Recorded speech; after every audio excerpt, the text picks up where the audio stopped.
मित्रांनो नमस्कार. आज एक हकीकत आणि खरी गोष्ट सांगतो तुम्हाला की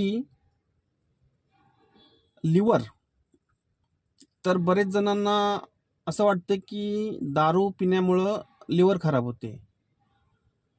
तर तेही कारण असू शकतं, परंतु दुसरं कारण पण असं आहे की एखादी वयोवृद्ध स्त्री तर तिचं जर लिव्हर खराब होत असेल तर ती काय दारू पित नव्हती.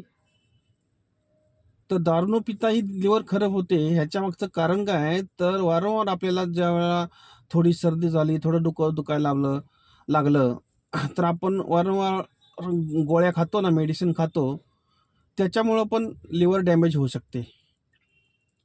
तर ते जेणेकरून टाळा थोड्याशा आजाराला, थोड्याशा दुखण्याला गोळ्या खाणं हे पण आरोग्याला घातक आहे. हे सर्वांनी लक्षात ठेवा. धन्यवाद.